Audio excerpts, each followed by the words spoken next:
മഴക്കെടുതിയെ തുടർന്ന് പൊന്നാനിയിൽ ദുരിതാശ്വാസ ക്യാമ്പുകളിൽ കഴിഞ്ഞിരുന്നവർക്ക് ഭക്ഷ്യക്കിറ്റുകൾ നൽകി. വെളിയങ്കോട്ടെ സന്നദ്ധ സംഘടന പൊന്നാനി നഗരസഭയ്ക്ക് നൽകിയ കിറ്റാണ് കൈമാറിയത്. മഴയെ തുടർന്ന് ഭാരതപ്പുഴയിൽ ജലനിരപ്പ് ഉയർന്ന ജനവാസ മേഖലയിലുണ്ടായ വെള്ളപ്പൊക്കത്തിൽ ദുരിതത്തിലായ കുടുംബങ്ങൾക്ക് ആശ്വാസമായാണ് ഭക്ഷ്യധാന്യ കിറ്റുകൾ നൽകിയത്.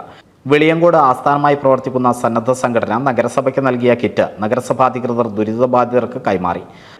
സ്വാഭാവികമായിട്ട് മനുഷ്യത്വപരമായിട്ട് ഒരു ഭരണകൂടം എന്നുള്ള നിലയ്ക്ക് ഉത്തരവാദിത്വം ചെയ്തു എന്ന് മാത്രമേ ഉള്ളൂ. അപ്പോൾ അതിൽ ഞാൻ മനസ്സിലാക്കുന്നത് നമ്മുടെ പരിധിക്കകത്ത് നിന്നുകൊണ്ട് തന്നെ ക്യാമ്പ് നല്ല രീതിയിൽ നമുക്ക് അവസാനിപ്പിക്കാൻ കഴിഞ്ഞു എന്ന ചാരിതാർത്ഥ്യം നമ്മളെ സംബന്ധിച്ചിടത്തോളം ഉണ്ട്. ഈ ക്യാമ്പിൻ്റെ സുഗമമായ നടത്തിപ്പിന് നമ്മളുമായി സഹകരിച്ചിട്ടുള്ളത് ഒട്ടേറെ സ്ഥാപനങ്ങളും വ്യക്തികളുമാണ്.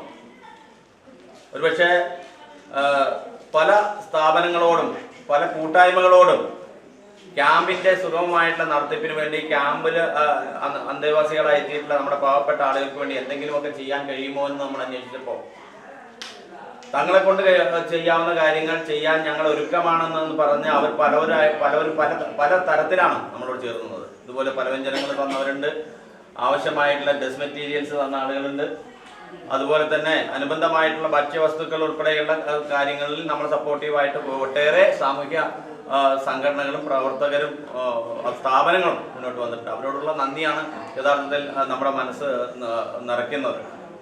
നഗരസഭയിലെ 10ാം വാർഡിലാണ് ഭക്ഷ്യധാന്യ കിറ്റുകൾ നൽകിയത്. നഗരസഭാ chairman Shivadas Attupuram, vice chairperson Bindu Siddharthan, നഗരസഭാ സ്ഥിരം സമിതി അധ്യക്ഷരായ Rajeesh Uppala, Sheena Sudeshan, ward councillor K Babu, councillor P V Latheef, K Divakaran, K Mohanan, Anil എന്നിവർ പങ്കെടുത്തു. NCV news Ponnani.